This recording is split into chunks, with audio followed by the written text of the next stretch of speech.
Welcome to Glasgow Wants to Know. The subject that we will be discussing tonight is the Black Acheivers program, which is being sponsored locally by the Glasgow Barron County Chamber of Commerce. To tell us about this program and the need for it locally and how it originated and what it's doing, we have with us Mike Turner, who is the Assistant Director of the Health Enhancement Program at the Y and the Director of the Black Acheivers Program. We have two participants in the program, and they are Amy Curd of the Glasgow High School and Shannon Maxey of the Hart County High School. Both of these young ladies are juniors. Mike, we'll start with you. Tell us briefly what the Black Acheivers program is. Black Acheivers is a program that is working with minority youth that are at the risk of failing. What we're trying to do is we're trying to bring information to them that will be beneficial in them trying to pursue educational careers and also personal goals. We're working with them to make sure that they're taking the correct classes in high school, also helping them to realize the importance of staying motivated and staying positive. Where did the program originate and when, and how has it expanded? The program originated in Harlem, New York, at the Harlem Y in 1971. Since then it has spread out to over 40 major cities. And the thing that is unique about the Barron County program is that, as far as I can find from calling around and talking to different people throughout the country, we're the first rural area that's tried an Acheivers program, and I'm excited that we're first in trying to reach out and help our youth in the rural areas. Can you give me a little background as to why we need this program, not only locally but all over the nation? Well, the thing that I find the most is the educational part for all people. In talking and having several conversations with the citizens of Glasgow, Barron County and surrounding counties, there's a great need to raise the level of awareness as far as what is actually happening in our communities, why that there are so many black youth that are not succeeding in life as far as career goals and educational, pursuing higher levels of education. So the Black Acheivers program is really trying to enhance our mindsets to try to get us to take more control of our own destinies. How many participants do you have in the program locally? And by locally, I'm also including the areas, not only Glasgow and Barron County, but other areas that are served by the Y. Right now we have 12 teams enrolled in our program, and we're right now planning our strategies to get more this upcoming year, but at the present we only have 12. Are you working through schools, or is it strictly a program being worked by and through the local Y? It's a combination. I've gone out and visited all area schools, guidance counselors, principals, trying to get their support to educate them on what this program's all about and what we're trying to achieve. Amy, how did you get in the program? My guidance counselor came to me in homeroom one day and gave me this packet that said, you know, if you want to join the Black Acheivers, you know, fill out this packet and, you know, get it back to her. That's how I got involved in it.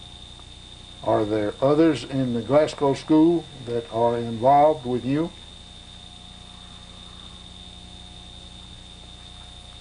There's two people from Glasgow. How did you get involved, Shannon? I also, my counselor came to me with this packet, and she told me to fill it out and turn it back into her, and she'd send it to Mike. And then she sent it to him, and they told us when the first meeting was, and I went to the first meeting, and that's how I got started. And where is the meeting, and are the meetings held? Well, we have some at The Bunch Learning Center. the Bunch Awareness Center, and we have meetings on Thursday nights, which are at the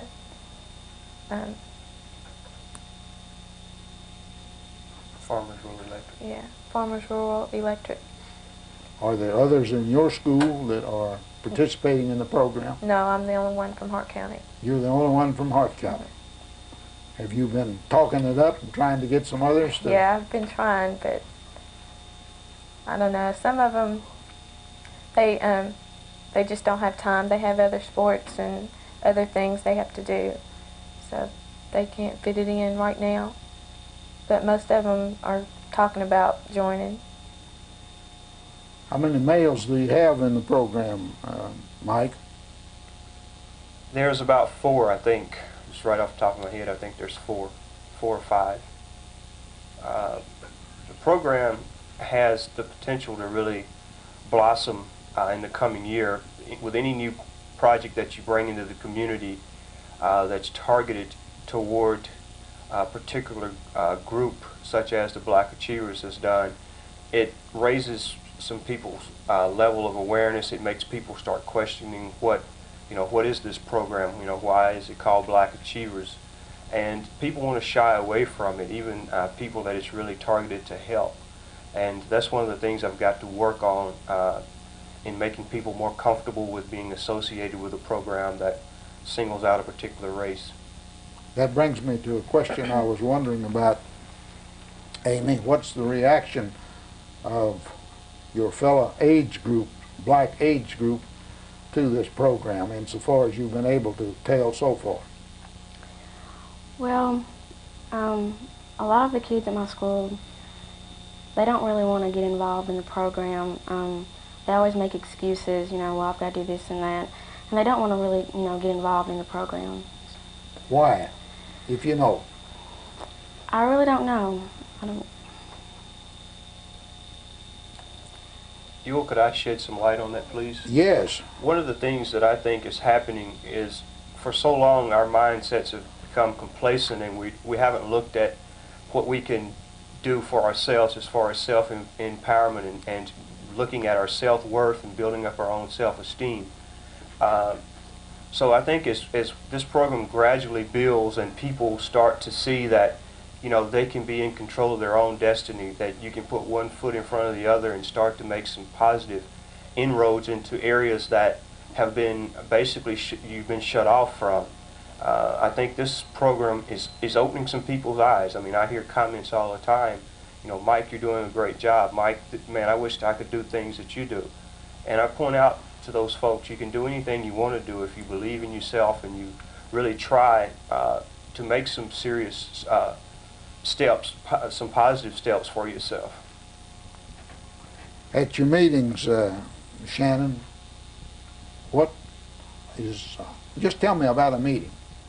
Well, we begin by having a little refreshments or something, and then we have Mike, and we have this other guy, and his name is Archie, and we usually talk about different stuff. Like, well, the first meeting I went to, we talked about starting a business and how to start the business and what to do and how much money you would need and all of that, and we just went over stuff like that, and it was really interesting. You got anything to add to that, Amy, about the meetings? We talk about, taking trips to colleges and see what they have to offer for us.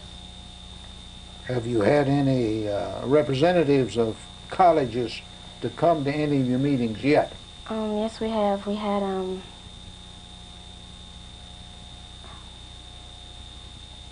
University of Louisville was our first regional meets. Yeah. Any others?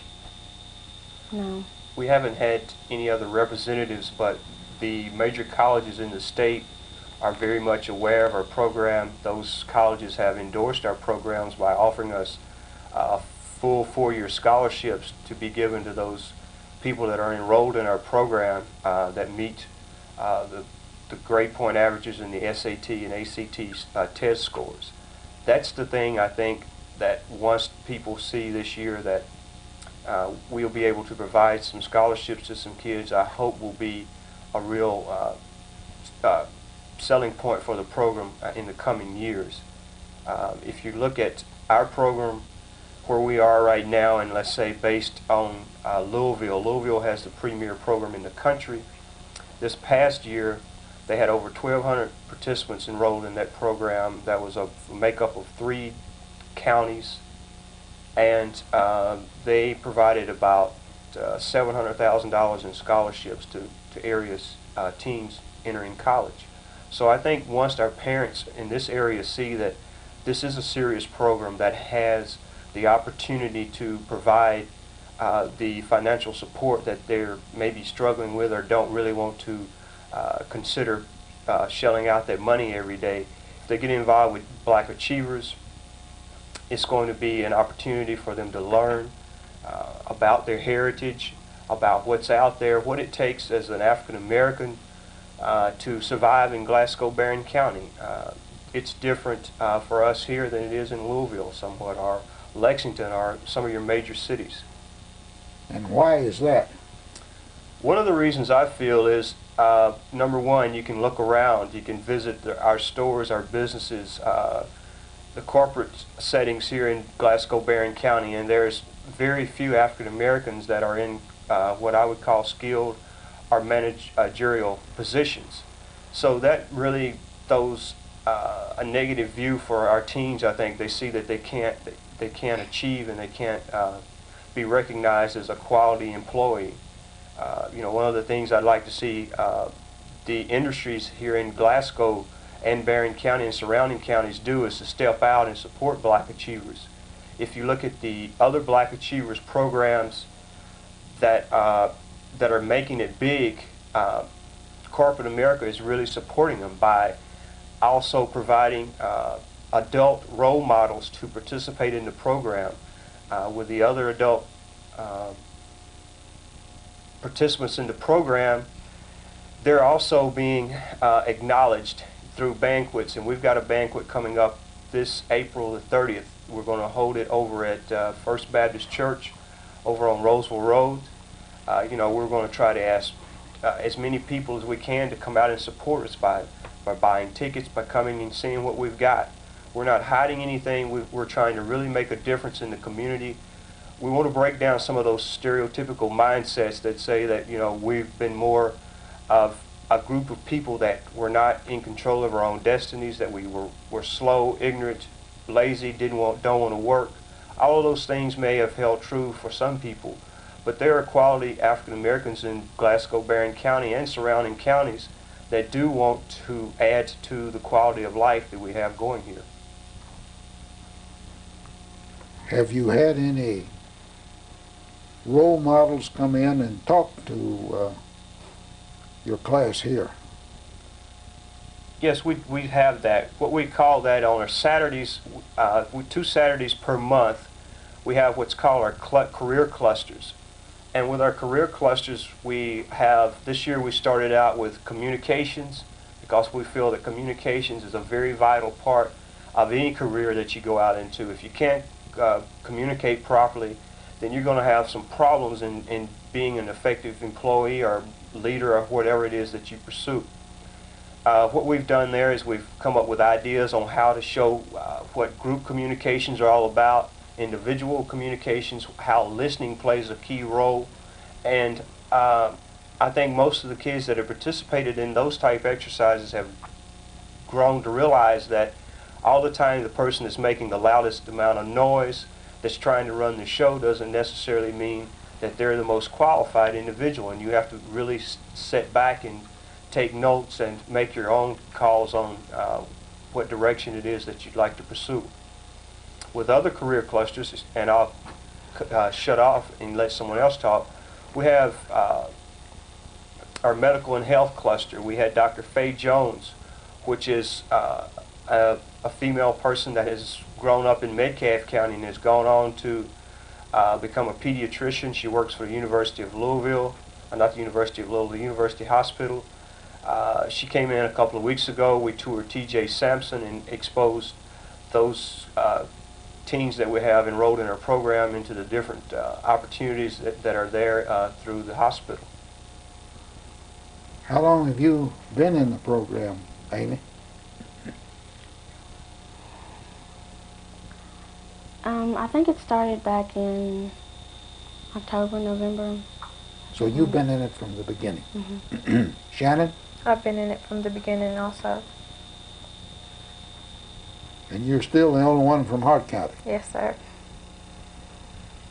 Seems like you've got a job to do. You ought to be selling that program up there. Well, I'm trying. Have the others come in since you started, Amy? No, not that I know of. You still got the same number you started with. Mm. Mike, looks like you got quite a selling job. I do, and it's a hard sell, but that's something that you got to do. I look at having the few that we have involved as we're winning right now, because that's 12 more than we had this time last year. And you know, if you've got one kid that you can pull off the street, or you can hopefully offer some advice that will help enhance their decision making, help enhance their careers, you know, that's all I'm trying to do. I feel that I've got a winning program if I've only got one person that I'm turning in the right direction. I wouldn't disagree with you, don't get me wrong. Have you got other Afro-Americans that are helping you?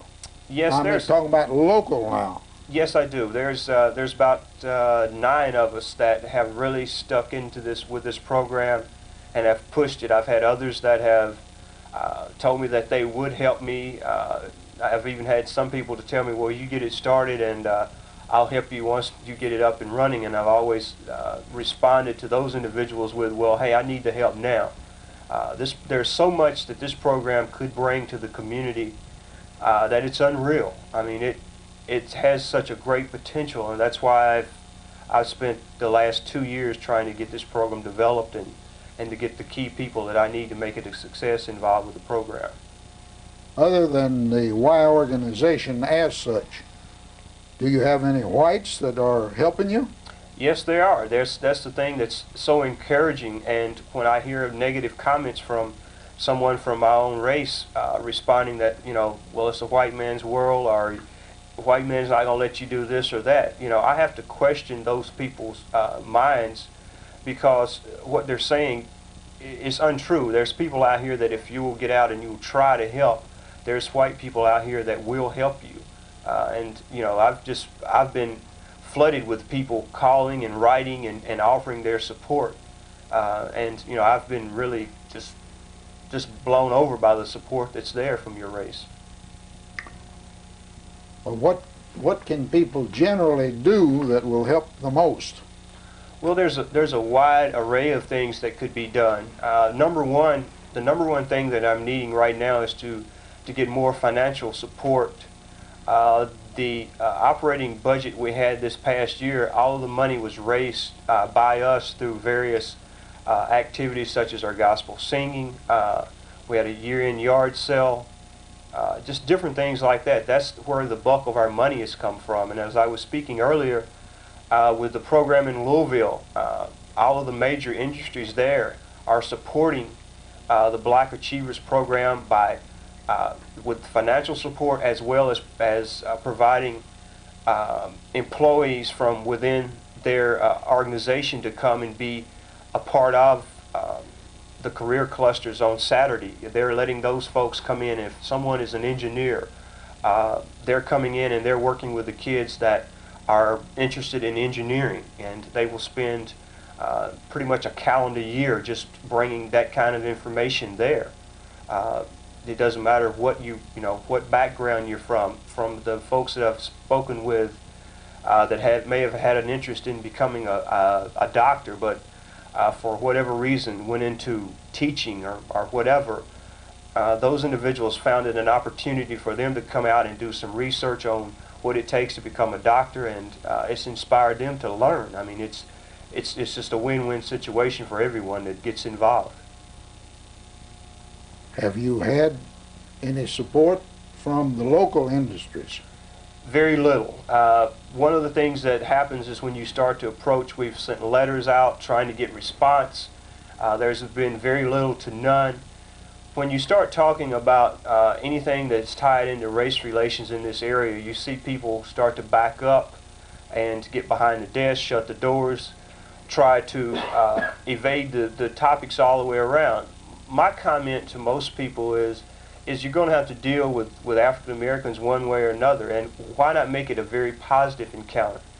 I often speak on getting to know each other more. Don't just take what you know for granted. I was talking to a couple of individuals today from one of the local radio stations, and I pointed out to them, I said, when you were in school, how many African Americans did you learn about? And they named off 3 or 4. And I says, you know, it's a shame there's more than 3 or 4 African Americans that have made significant contributions to society today. I named one, Dr. Charles Drew. Very few people know what his contribution was and how he even lost his life. The gentleman that invented the traffic signal, he's African American. You know, there's just so many of us that have done so much to enhance all of our lives, and we've been given very little credit for it. And all I'm wanting people to do is to sit down and to open up their ears, open up their minds, and see that you don't have to look at an African American as someone that's going to rob you or that's going to be pushing drugs in your front door. You know, there's some of us that are quality people, and if you give us an opportunity, we're going to enhance your organization. We're going to bring something to your organization that you haven't had before. What would you like to become insofar as a career is concerned, Amy? I would like to be a nurse, physical therapist, or a respiratory therapist. Choice between those 3. Do you know any blacks that are? Yes, I do. My mom was a nurse, and my uncle was a respiratory therapist. So you've got family role models. Yes, sir. And where do you hope to go to college? I hope to go to Western. You hope to go to Western. Shannon, what about you? What career would you like to have? I'd like to be a psychologist. Psychologist. Do you have any role models in your family? No, I don't. What's your father do? He is a dentist. A dentist? Yes. And your mother a homemaker only, or does she also work? She works also. And what does she do? She works at Louisville Bedding in Murfreesboro.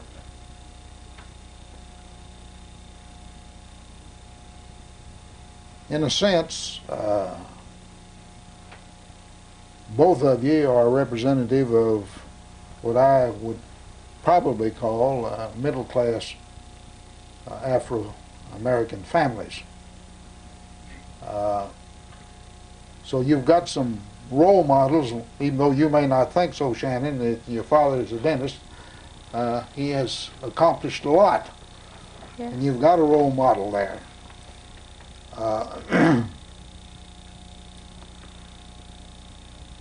Do you know anybody locally, and again I'm directing this to Shannon, other than of course your father in a sense is a role model or can be a role model in the community?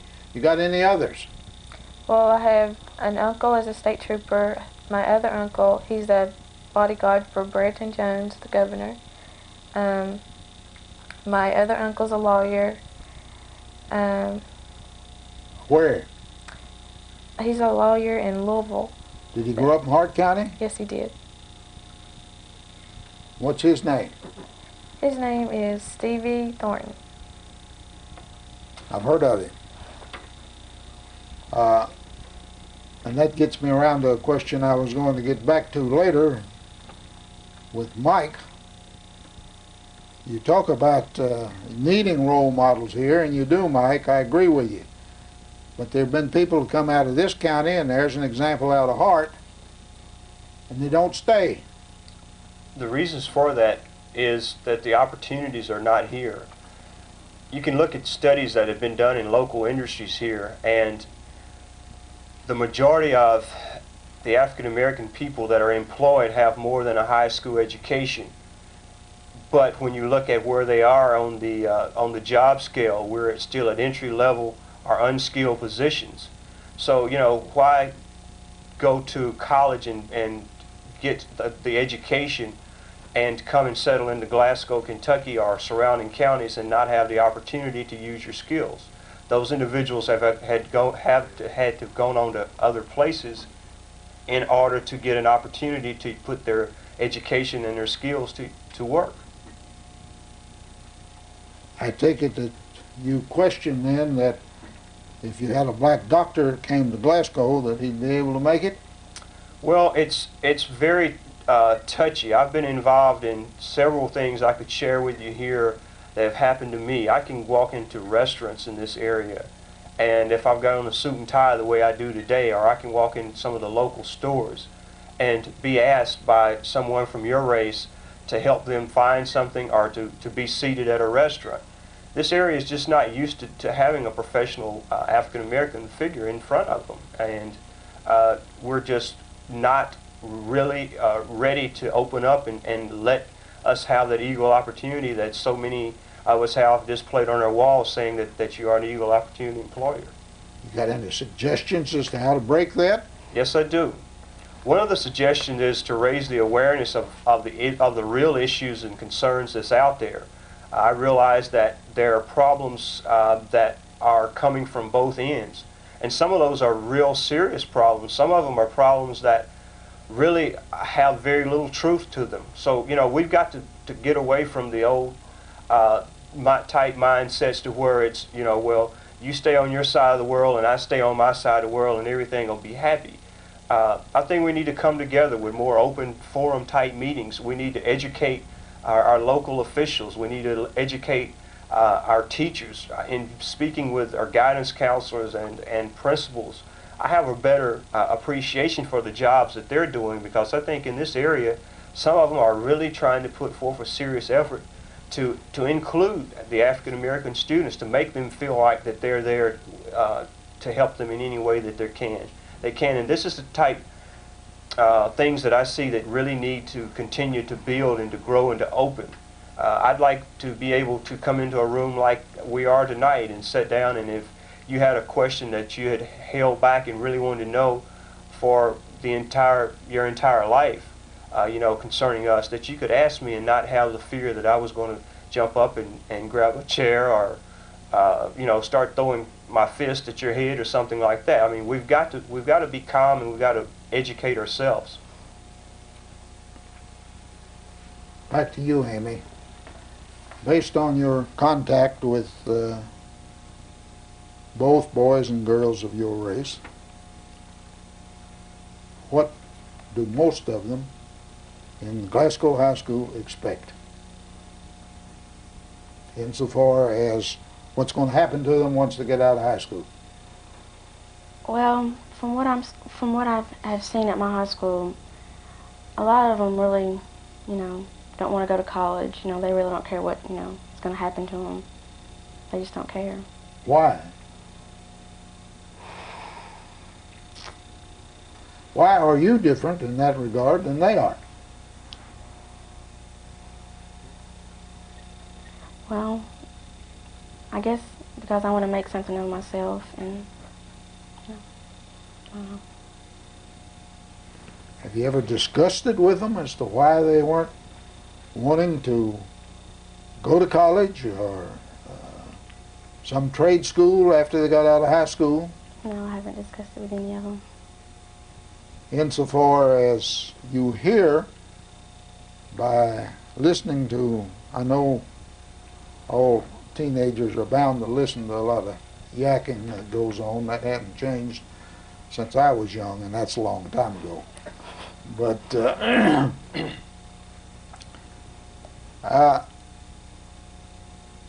do they realize that in today's world, and it doesn't make any difference your background, but in today's world that a high school education is not going to cut it, even if they've got a good high school education? No, they don't realize that. From what you know of them and have learned by being among them and so forth. What do they expect? How do they expect to live, and how do they expect to be taken care of? A lot of them, want to get jobs that pay like minimum wage, and they expect their parents to take care of them the rest of their lives. Unfortunately, I think you put your finger on a common problem, not only as far as your race is concerned, but the whole country. That was the point that I was going to make. There's so many parents that really are not supportive enough. They're not involved enough with helping their kids understand what's going to be required of them to be successful in the upcoming years of their lives.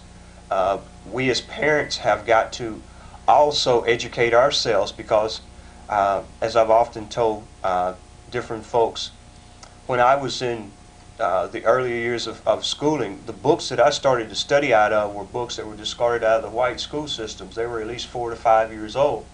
You get home to do your homework, some of those pages were torn out and you couldn't do your homework. That had a very negative effect on me, as far as why even today that I'm doing this program. I want our kids to realize that they're there today with the opportunity to acquire the same education as any student that's enrolled in the school systems in this area. And you've got to look at the idea that if you have got the education, then you've got power. You've got more control over where you're going. But with the lack of education and the lack of that knowledge, you're only going to continue to be programmed to lose. Our kids are really courted by TV, sports. When you look at how many kids today would have told me why they're not enrolled in this program. They've got to go play basketball, they've got to go play football, they've got to run track. All of those things are fine. Everyone loves a good athlete. You can see the NCAA right now. You got people crying that the Proposition 48s and all of these things that have come about was negative. It was there to hurt the black man. I disagree, because I feel that it was needed. Too many of our kids were walking out of school, graduating from high school and even colleges, and they couldn't read and write. Something's wrong with the system.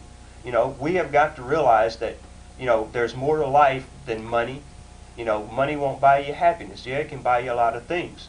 So our kids in this area right now, they're telling me, hey, I got to play sports. I says, well, how good are you? Are you good enough to get a college scholarship? Well, I don't know. Well, then if you don't know, then you need to be finding out, because there's monies available to help you pursue a college career or college education.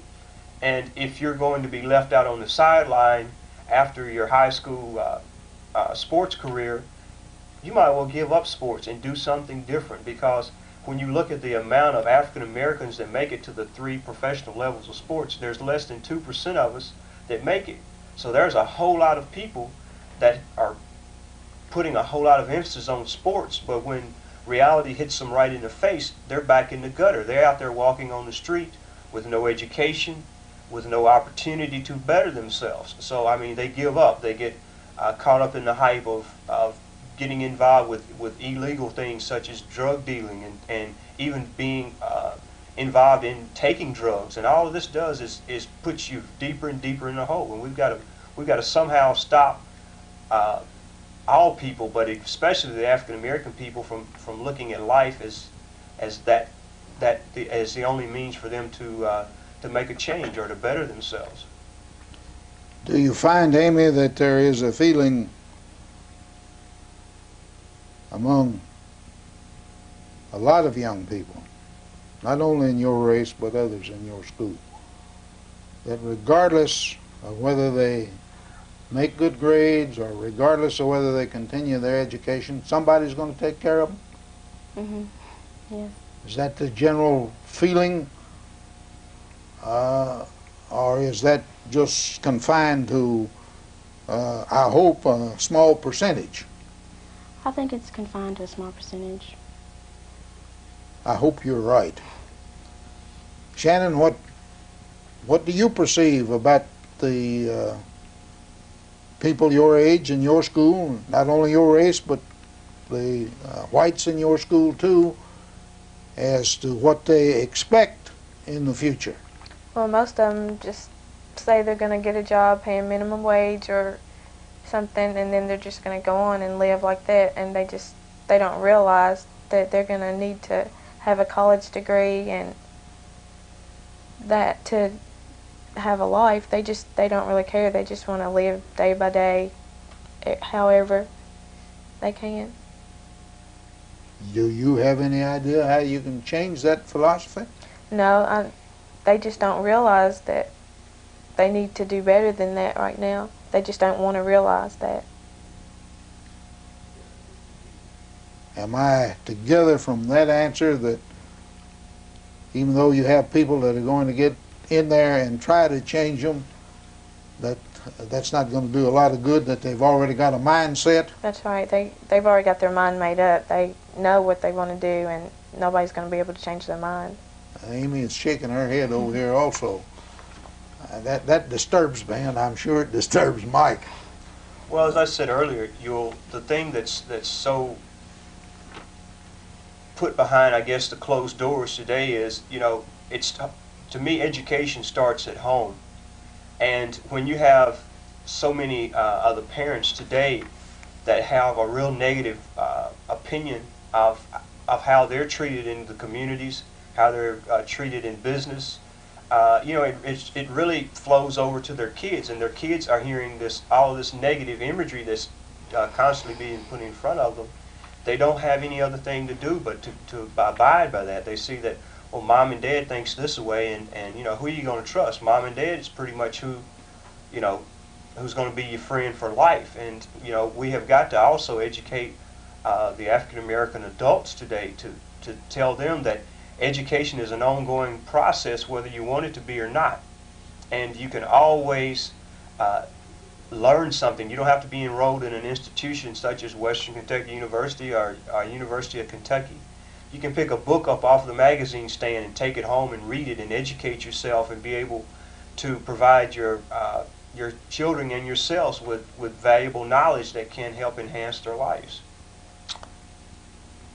Is there any program out there that you know of to change the mindset of the parents? Black Acheivers, if given the opportunity, can do that. It's already been proven. There's many, many years of success with the Louisville and Lexington program. We're even ahead of Nashville. Nashville is just now getting a Black Acheivers program, and the Ys have been established in Nashville for years now.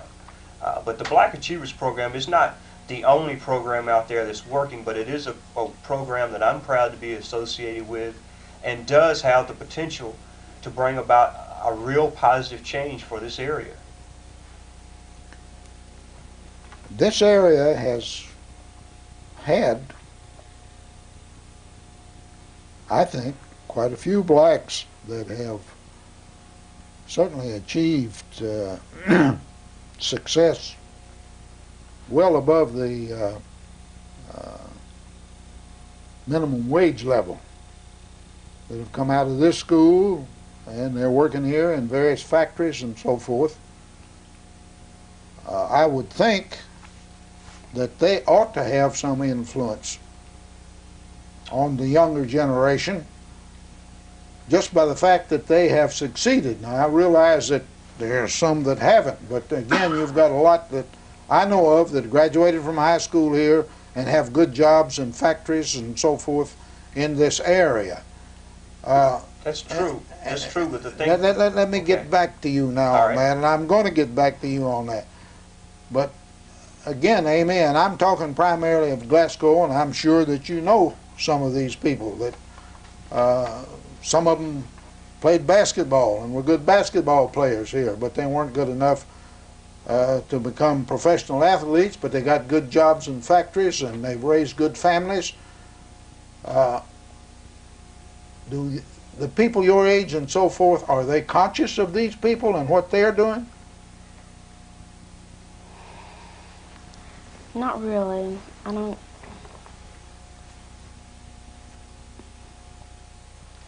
I'm sure, I don't know them personally because I don't live in Mumfordsville, but I'm sure you've probably got similar situations there in Hart County and Munfordville. Shannon, isn't that true? Yes.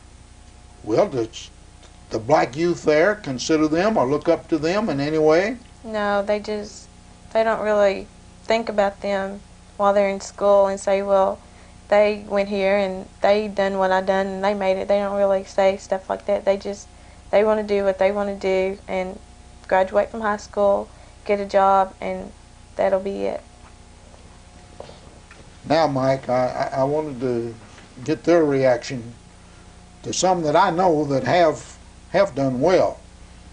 I don't mean by that they're president of a company or anything like that, but there are some of them that have done better than some of their fellow white students, that's for sure, too. That's true, and the comment that I was trying to make a few minutes ago is that even those of us that are perceived as have made it and have done well, when you basically step back and you talk to some of those individuals, sometimes those individuals look at themselves as being a token individual. Someone has just been selected to fill a particular position. And you know, I've sat the other day and had a conversation with a young lady, and I pointed out to her, I said, how many times have you been in a situation to where you were the only female white individual among 150 African Americans? And she says, Mike, she says, there's been one time, she says, I was just uncomfortable with that situation. Well, you know, it's not a common everyday occurrence for us to have to be just one amongst many from your race. And what that tells me is that in corporate America, and even here in Barron County, there's not enough opportunities for us. I mean, maybe one or two will get their foot in the door, and too often those that are selected are those that have passive mindsets that are not going to speak out on the real issues that affect African American employees, and that's one of the key problems. You know, and I think that's another means of keeping us somewhat in the dark on what's really happening with corporate America today. Do you find among African Americans that you're just an intruder coming in here trying to tell them what to do? For some, yes, that's the case. Some, you know, will make remarks, you know, that Mike Turner thinks he's this and Mike Turner thinks he's that. But a few years ago, I did find myself being somewhat your everyday kind of white guy. I was placing the blame on people from your race and not really taking responsibilities for my own self. And there was an individual by the name of Jim Brashear that used to be in this area. I went to his office and complained and complained and complained, and he started to challenge me on some things. And when he started to do that, I started to question what my intent was, and was I doing the very best that I could possibly do. And from that point until this point, I have continued to strive to be the best that I can be, to put forth all the effort that I can give to change how people look at me, to change how we're dealt with, and also to be in control of my own happiness. You know, happiness to me doesn't mean I have to have $1 million or to drive a new Cadillac. Happiness to me means that I am honestly and truly out there trying to make a serious effort to better myself and my people. Shannon, what would you like to see locally in your community to help and change the situation insofar as African Americans are concerned in Hart County? Well, I'd like to see at least some of the people go to college and just get a feel of what college is, and just, I know they would like it. So, I mean, once they got there and got to having classes and everything, I know it wouldn't be all good and everything, but that's just how life is going to be. And I would like for them to at least go to college and try to succeed in life a little bit. Do you feel that you've been accepted or not accepted by the white students in your class and in your school? Yes, I have. I think one reason that I have is because I'm just not really as smart as them, but I know what's going on in class, and I participate and just, you know, do as good as they do. I've got a hunch you're as smart as most of them. Thank you. I wouldn't want to sell you short. How about you, Amy? Are you accepted or not accepted among your peers in school, regardless of race? Yes, I think I have been accepted.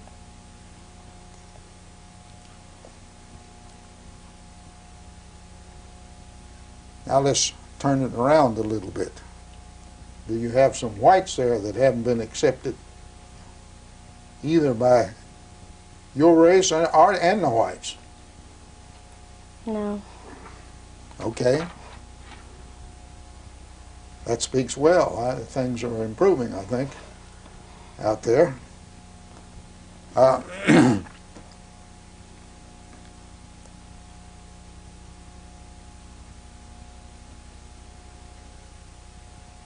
Do you find that the boys, the black boys, have a more negative attitude than the girls? Amy? Yes, I do. Shannon? Yes, I think the girls are more mature than the guys because they know what it takes. Well, no, they know a little bit of what it takes to succeed, and the guys they just really don't care. Now, I'm going to more or less ask a personal question as far as both of you is concerned, more or less based on stuff that I think's in print quite often. But I'll start with you, Amy. Insofar as your family is concerned, is your father the head of the household, or is your mother the head of the household, or is it a joint relationship? My mother is the head of the household. Apparently you have no doubt about that. No. Shannon? My mother is also the head of the household.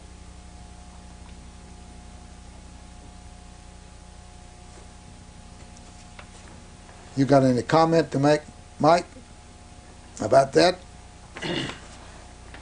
Yes, I do. I think there's several things that the African American male needs to reevaluate. And you know, we have gone out and we've looked at TV, and we let TV help us portray our dreams. And too often those people that are portrayed on TV are the dope dealers and the people that are into a lot of negative things. And too many of our kids, even our rap music, reflects a negative flavor.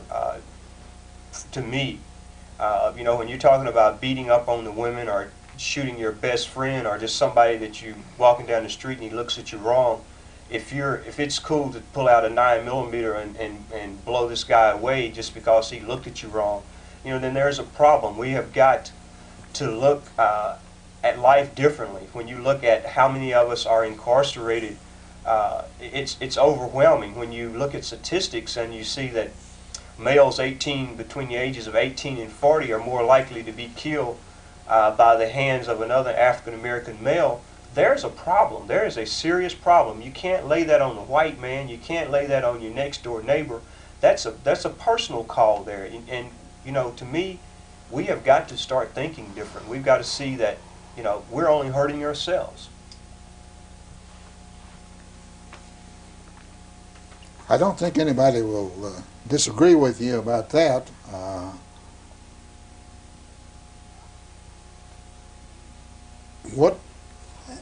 What do you think, Amy, would help in improving the self-image of the boys you know?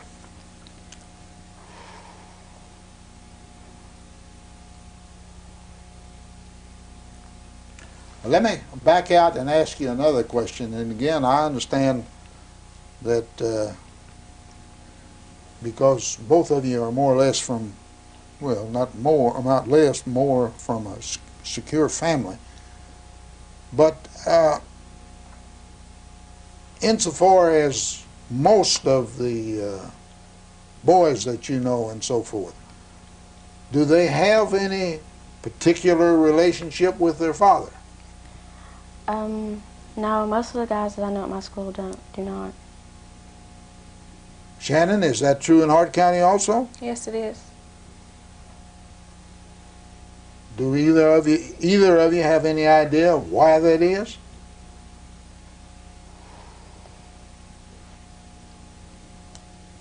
No. No.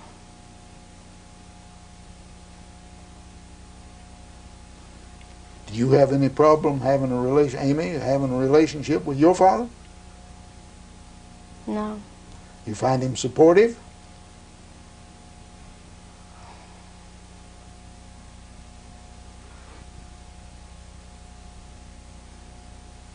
No, not at all. Not at all. You don't think he's supportive of what you want to do as far as becoming a physical therapist or No, nurse is concerned? not at all. You got any idea as to why he's not supportive of that? I don't know. I guess he just doesn't care what I do or what I succeed in. What's he seem to be interested in himself, insofar as you can tell? He just worries about himself. Shannon, you have any problems in having a relationship with your father? No, I don't talk to my father too much. I talk to him every once in a while, but I really don't think he cares.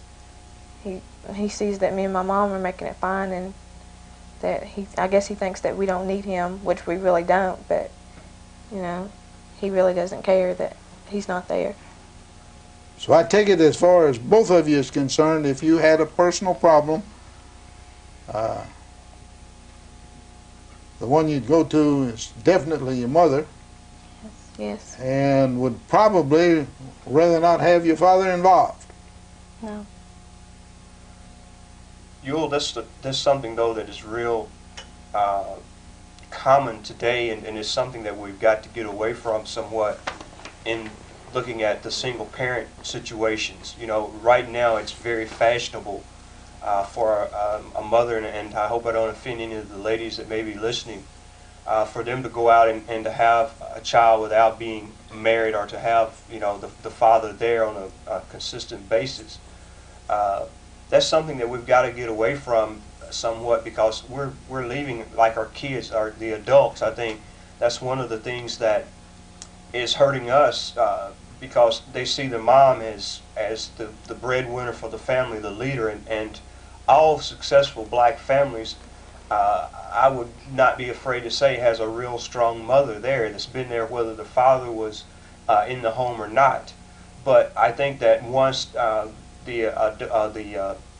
male African Americans get to where they're 12 or 13 years old, they think that they're grown and they're going to try to become that father figure, which sometimes puts them out on the streets doing things that they don't want to do. I think sometimes our mothers get caught up in the program that society offers for us. You know, it's when you look and talk to some individuals, it's more fashionable for some individuals, just because of the way that they see life or they view life, for them to go out and to get on food stamps and to have Section 8 housing. You know, they say, well, look, all I can get is a job at one of the local restaurants flipping hamburgers, and I can live at a certain apartment complex, get my food stamps, wear nice clothes, have a nice car, and not do anything. Then you got those moms that are out there trying to work and to make it in a single parent setting, that can't get any assistance and really don't want the assistance, but the jobs that are out there and available for them are entry-level positions that pay minimum wage or very little over that. So there's not just one particular problem that you can focus in on and say that is the cause for us to be in the predicament that we're in. There's a whole radius of problems that are there, and we've got to look at each individual problem and try to make some inroads on changing people's minds as to how they've let these things affect us. You know, I tell kids all the time, it costs Nike $12 to make their most expensive pair of shoes, and on any given day you can go into the poorest community and see that the kids are wearing Nikes, or they've got on duck-head jeans, our you know, designer type clothing, and we're getting shot. You know, it's a shame when you get a 6-year-old kid shot in the hand because some guy that's 10 years old or 12 years old has gotten a gun. I mean, guns are, believe it or not, Glasgow, Kentucky needs a wake-up call. Guns are available on our streets today, right here in Glasgow. Drugs are on the streets. We've got our young people out selling drugs today, and when I say young, I'm talking 10 and 12 years old. You know, these kids think that that's the way to go. That's the thing to do. That's the way to be cool. That's the way to get money. You know, you look at me, some kids look at me and they say, well, you know, Mike Turner, you got an old car. I said, well, hey, the car doesn't make the man. You can go out here and drive the most expensive car that money can buy you, but that's not going to make you a better or worse man. So we've got to get away from the materialistic values all the time and start looking toward finding out other ways of pursuing happiness and other ways of getting that self-glorification that we're out there hopefully we're digging for today. Again, to the young ladies. Amy, do you find that in your own home and also in the homes of your peers, whether religion is having any influence? No, not at all. Shannon? No. Do you find that either of you that, of course I know you've got churches, both of you in your respective communities, do you find that, either of you find that the ministers in those churches are particularly working to solve the problems in the community? Amy? No, I don't. Shannon? Well, I think that they are to the people who are at the church, but those who don't come to church are not going to hear it. So, and the ones who are at the church hear it over and over again, and we know what he's saying, but then those who are not in the church, they're not going to hear it. Well, you're getting it. My question was phrased poorly. What I was really wanting to know is whether there's any effort being made by the churches as such to reach the people that don't normally come to church every Sunday or every week. And I gather from your answer that there's not much effort in the community. Historically, and I'm sure Mike's going to agree with me with this, historically the church has played the most important part insofar as African black society is concerned, and has been, some would say, the cement for the society. And of course, to some extent it's also been true of whites, but I take it that your generation is being neglected in that regard also. Yes. And that, with hitting on that note, that's something that I really feel has got to be a part of us continuing to be a prosperous race. I'm not trying to force any type of religion on anybody, but that's the concept that I like about the YMCA so much, that it is a Christian-based organization. And you've got to believe in God. You know, God is, in my opinion, is what brought our forefathers and mothers through the days of slavery, the old Negro spirituals that you hear today. There's a lot of love, there's a lot of hard times in all those things, but you can see, and as I point out to the kids today, you know, there was a point in time when it was against the law for an African American to even read and write. And today you have the opportunity to read, you have the opportunity to write. And that's something that has not always been out there just for the taking if you wanted. If I wanted to get up right now and go over and read a magazine off the table, I have the opportunity to do that. But a few years ago we didn't, and it was through their prayers and their believing in God and trusting and worshiping God that we've made it to the point we are today. And I think that that's the point that's missing in so many of our lives, even the adults, is we've gotten away from those things. We've found that it's easier to go fishing on Sunday, or it's easier to just lay in bed because we've worked 12 hours, or we've done this or that. And I think really and truly, if there was one thing that I would ask and would pray for, it is that we step back and look at ourselves and see how we got to where we are, and how much of an important role that Christianity played in us being where we are today. I appreciate each one of you being here. It's been a good program. We've discussed a lot of problems. They're not all common to your race. There's some of them that are common to all the races in this country today. But thank you once again for coming and being open about discussing these things. Thank you for Thank you. inviting us. See, it didn't take as long as you thought.